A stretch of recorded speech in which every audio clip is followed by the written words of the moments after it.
Hi guys, good morning. আপোনালোকৰ বস্তু এটা দেখাওঁ, চাওকচোন বাৰু।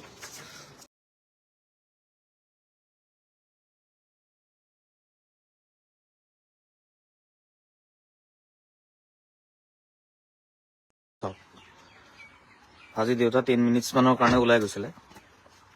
এইখন চাওক, গ্লাছখন নিজে নিজে ফাটিছে চলাই থাকোঁতে। মানে বিল কোৱালিটিত ইমানে মন দিলে, গ্লাছবোৰ মানে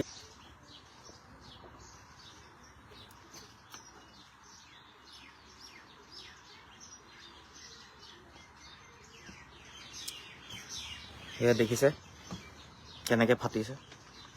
এইখন আকৌ নিব লাগিব কাইলৈ তেজপুৰ।